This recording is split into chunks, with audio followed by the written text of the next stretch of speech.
Rohan had never wanted the house. It stood at the end of a forgotten lane, a hulking relic of a bygone era known as the Varma Mansion, a structure that seemed to absorb the very light around it. Its windows were like sightless eyes, and the Victorian turrets clawed at the perpetually gray sky of the misty hill station. He had only seen it in a single faded photograph his grandfather kept. Now, the old man was dead, and a terse letter from a lawyer was the only thing that pulled Rohan from his hectic, modern life in the city to this place of decaying silence. The will was specific, almost unnervingly so. To inherit the vast, unexpected fortune, Rohan Verma had to reside in the ancestral home for a period of 90 days. There were no exceptions. It felt less like an inheritance and more like a sentence. The journey up the winding, narrow roads was a transition from a world of noise to one of eerie quiet. The air grew cold and thin, and the ancient pine trees seemed to press in on the road. When his taxi finally sputtered to a halt at the rusted iron gates, Rohan felt a profound sense of dread, a cold knot tightening in his stomach. The house was even more imposing in person, its dark wood siding stained black with age and moisture, its garden an overgrown jungle of thorny bushes and twisted leafless trees. The lawyer had handed him a heavy iron key, its bow shaped like a strange, coiling symbol he didn't recognize. "Your grandfather's final wish," the man had said, his voice devoid of emotion. "90 days, Mr. Varma. Do not leave the premises." The first creak of the front door was a sound of protest, a groan that echoed through the cavernous entrance hall. Dust motes danced in the slivers of light that cut through the grime on the tall windows. The air was thick with the smell of old wood, dampness, and something else.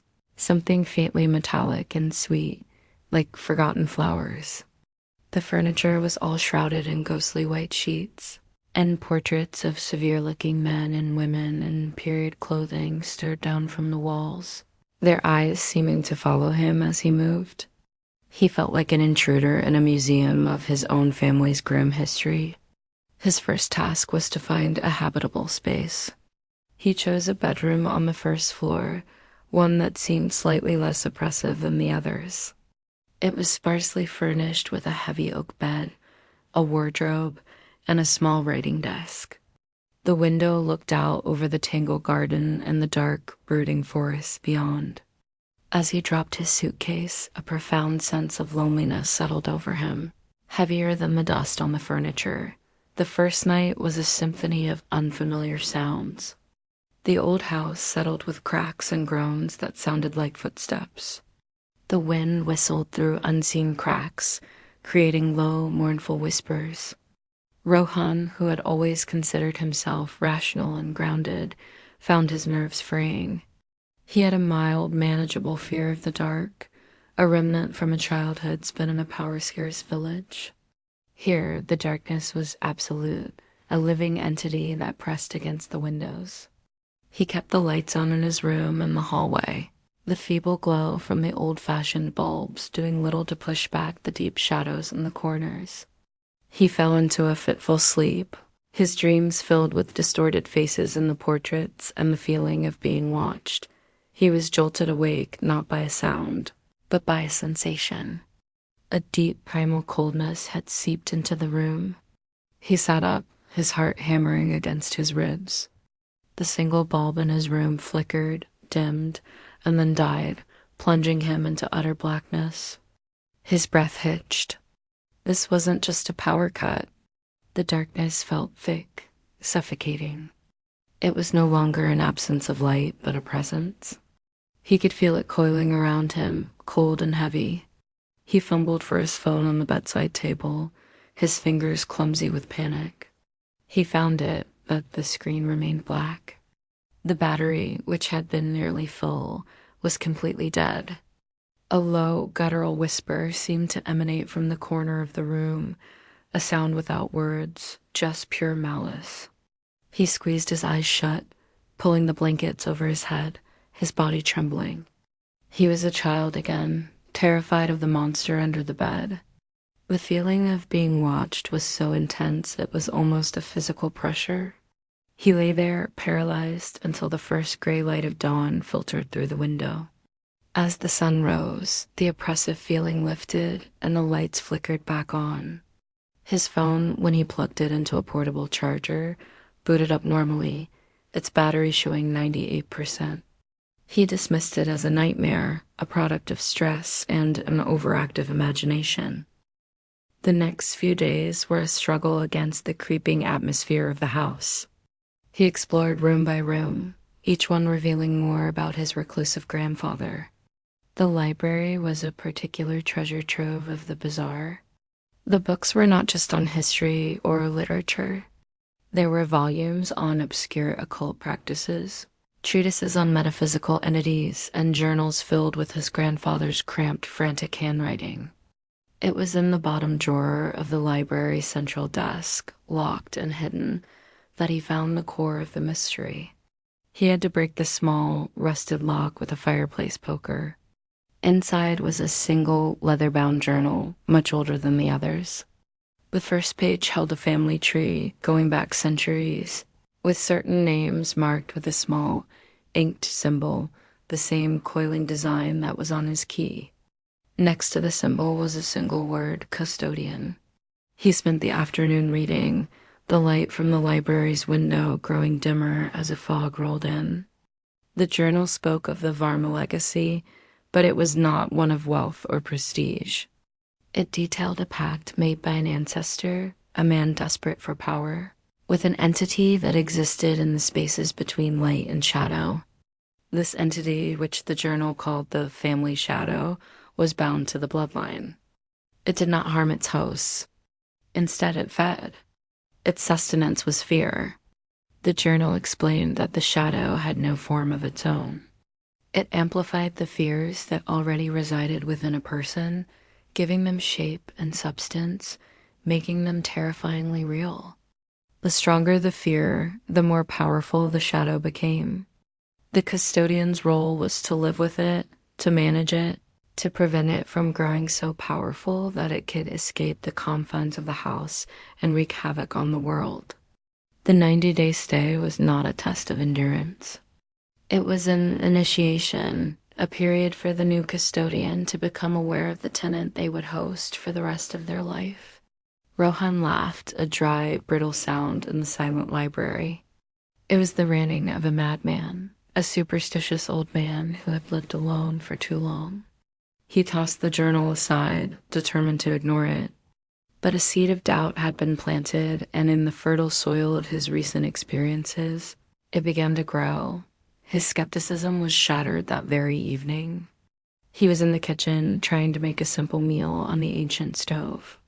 He had a long-standing, mild phobia of insects, specifically cockroaches, a fear born from a traumatic childhood incident in a dirty, infested hostel. As he reached for a pot in a low cabinet, he saw one. A single, large, dark cockroach scuttled from behind the pipework. He recoiled, a shiver of disgust running down his spine. He took a deep breath, telling himself it was just a bug, an inevitable inhabitant of an old house. He grabbed a shoe, ready to dispatch it, but then he saw another, and another. From the dark recesses of the cabinet, from a crack in the floor, from the space behind the stove, they emerged. Not just a few, but a seething, chittering tide of them. Their shells glistened under the kitchen light, their antennae waving. The soft skittering of their legs became a deafening rustle. They began to swarm over the floor, up the walls, across the ceiling. The air grew thick with their oily scent. Rohan stumbled backward, his heart trying to burst out of his chest. This wasn't natural. This was impossible. He screamed and ran from the kitchen, slamming the door shut behind him. He leaned against it, gasping for air, his body slick with cold sweat. After several minutes, his breathing slowed. He had to call an exterminator. This was insane. Cautiously, he cracked the door open, expecting to see the horrific swarm. The kitchen was clean, completely, utterly clean. There was not a single insect, not a trace of their presence. The pot he had dropped lay neatly on the floor. The only sound was the quiet hum of the refrigerator. The journal's words echoed in his mind. It amplifies the fears that already reside within a person, giving them shape and substance. The days bled into a week, and the house began to feel less like a building and more like a living, malevolent organism. Rohan's world shrank to the few rooms he dared to frequent. His fear of the dark, once mild, had become a crippling phobia. The shadows in the hallways now seemed to pulse with a life of their own. He started seeing movement from the corner of his eye, a flicker of darkness that was gone when he turned his head. He began sleeping with every light in his bedroom and the adjoining hallway blazing, a futile attempt to keep the encroaching blackness at bay. One night, he woke up to find the darkness in his room had become absolute again, a solid wall of black that swallowed the light from his lamps. From within that darkness, a figure emerged. It was tall, unnaturally thin, and seemed to be composed of shifting, liquid shadow. It had no discernible features, only a faint, smoky outline of a human form. It didn't move toward him. It simply stood at the foot of his bed, a silent, chilling monument to his terror. Rohan was frozen, unable to scream, unable to breathe. He could only stare, his mind screaming that this was the thing from the journal, the family shadow, feeding on his panic. After an eternity, as the first hint of dawn touched the sky, the figure dissolved back into the ordinary shadows of the room. Rohan didn't sleep again. He became a ghost in the house, pale and hollow-eyed. He stopped trying to rationalize what was happening. The evidence was all around him, tailored to his deepest, most secret anxieties. His fear of confinement, a claustrophobia, he'd developed after getting stuck in an elevator as a teenager, manifested when a doorway leading to the basement suddenly shrunk, the walls pressing in until he was forced to crawl back, sobbing and hyperventilating. His fear of being judged and mocked, a social anxiety he hid beneath a confident exterior, was exploited when the portraits in the hall began to whisper, their painted lips moving, uttering cruel criticisms about his failures, his weaknesses, his loneliness. The house was no longer just a house. It was a custom-built hell, each room a new chamber of horrors designed specifically for him. He stopped eating properly, surviving on scraps. His reflection in the mirrors showed a gaunt, terrified stranger. He tried to leave once, on the 30th day. He packed a small bag and marched towards the front door, determined to forfeit the inheritance, his sanity, anything to escape. But as his hand touched the cold brass doorknob, a wave of such profound, existential terror washed over him that he collapsed to the floor, convulsing. It was a fear so vast and all-encompassing it felt like his very soul was being unmade. The shadow was not going to let its food source go so easily. He spent the next week in a state of catatonic despair, huddled in a corner of the library, the journal lying open beside him. He read and reread the entries, looking for a weakness, a way to fight back. The journal was clear. The shadow could not be destroyed, only managed. It fed on fear. The only way to weaken it, to gain a measure of control, was to face one's fears without succumbing to the terror. It was a psychological battle, a war fought in the landscape of his own mind. The previous custodians had developed techniques, meditation, mental fortitude exercises, a deep understanding of their own psyche. His grandfather's final entry was a warning. The shadow learns. It will use your greatest fear last. For me, it was the fear of dying alone, forgotten. It showed me my own funeral, empty and silent. I overcame it by accepting my solitude. You must find your core fear, Rohan, and you must face it before the 90 days are done, or it will consume you utterly, and your mind will be lost forever in a nightmare of your own making. Rohan knew what his greatest fear was. It wasn't the dark or the insects or confinement. Those were just symptoms. His deepest, most fundamental terror was the fear of becoming like his father, a man broken by failure, who had abandoned his family and succumbed to his own demons. Rohan had spent his entire life running from that legacy, building a successful career to prove he was different. The shadow had been subtly reinforcing this fear all along, the whispers of failure from the portraits, the feeling of being trapped and powerless. It was preparing him for the final confrontation. On the 80th day, Rohan made a decision. He would not run. He would not cower. He would go to the heart of the house, to the basement his grandfather's journal had identified as the shadow's primary anchor point. He spent the day preparing, mentally fortifying himself. He accepted that he was afraid. He accepted that he might fail. But he would not let the fear control him anymore. As night fell, a deep, unnatural silence descended upon the house. The usual creaks and whispers ceased. It was the calm before the storm. Rohan lit a single kerosene lamp. Electric lights were too fickle and walked to the basement door. It was a heavy, reinforced slab of oak, and it was cold to the touch. He took a deep breath, turned the key, and pulled it open. A rush of frigid, stale air washed over him. The stairs descended into pure blackness, a darkness that seemed to swallow the light from his lamp. This was it. The basement was vast, much larger than he had imagined. It was not a storage area, but a circular stone chamber, like a ritual space from a forgotten age. The walls were covered in the same coiling symbol that was on his key, carved deep into the stone. In the center of the room stood a single, tall back chair made of dark, polished wood. And sitting in the chair was a figure. It was the shadow, but now it had a more defined form. It was still made of shifting darkness, but it had vaguely human proportions. And as Rohan approached, the darkness on its face began to shift, features slowly forming. It was his own face, but twisted with despair and failure, the face of the man he feared he would become. A voice, a perfect mimicry of his own, that laced with venom, echoed in the chamber. Not through the air, but directly in his mind. You came to join me, Rohan. You finally accept what you are. A failure. A coward. You are your father's son?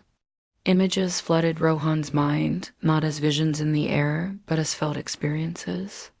He was living his father's life, losing his job, his wife leaving him, sitting in a squalid apartment, a bottle in his hand, utterly alone and broken. The despair was so real, so crushing, it threatened to snuff out his will completely. The shadow fed on this, growing denser, more substantial. The darkness in the room deepened. This is your destiny, the shadow him hissed. Why fight it? Embrace it. It is easier. For a moment, Rohan was tempted. The weight of the simulated failure was immense. But then he remembered his grandfather's words. Acceptance is not surrender. He looked at the twisted version of himself, and instead of feeling terror, he felt a profound pity. He stopped fighting the feelings of failure. He let them wash over him, acknowledging them, but he refused to let them define him. You are a part of me, Rohan said, his voice steady, though his body trembled. The fear of failure. The fear of becoming him. But you are not all of me. He took a step forward. My father was defined by his failures. I will not be. This fear has driven me my whole life, but will not control me anymore. I accept that I might fail. I accept that I am afraid. But I am still here. I am still fighting. And that makes me different. With each word, the shadow seemed to waver. The image of his failed self flickered. The oppressive despair in the room lessened its grip. Rohan continued, speaking not to the entity, but to the part of himself it represented. You have fed on my fear, but I am not just fear. I am also resilience. I am the choice to get back up. You can have the fear, but you cannot have me. He took the final step until he was standing directly in front of the entity. He looked into its dark, shifting eyes, no longer flinching. A strange calm settled over him. The battle was not one of force, but of will. The shadow thrashed, its form becoming smoky and indistinct. It let out a silent scream of frustration that reverberated through Rohan's soul. Then it imploded, collapsing in on itself into a small, dark puddle on the stone floor before evaporating into nothingness. The change was instantaneous. The oppressive weight that had filled the house for 90 days vanished. The air felt light and clean for the first time. The darkness in the basement was now just an ordinary absence of light, no longer malevolent. Rohan stood in the silence, exhausted but clear-headed. He had won. He had faced his deepest fear and had not been broken by it. He climbed the stairs, his body feeling lighter than it had in months. As he stepped back into the main hall, the first rays of the morning sun were streaming through the clean windows, casting warm, golden light on the dust-free floor. The portraits looked like just paintings again. The house was just a house. He stayed. He became the custodian. He claimed the house, repaired it, and learned its secrets. The shadow was not gone. He could still feel its presence, a faint, dormant awareness in the foundation of the house. It was bound to him now, but the nature of the bond had changed. It no longer fed on his terror. By facing his fear, he had starved it of its potent sustenance, reducing it to a whisper. He knew it would always be there, waiting for a moment of weakness, but he was no longer afraid of it. He had inherited more than a fortune. He had inherited a purpose. And sometimes in the deepest quiet of the night, he would feel a faint, cool presence in a shadowy corner, a reminder of the thing that fed on fear, now patiently waiting, but forever held at bay by the courage of the man who had looked into the abyss and not blinked.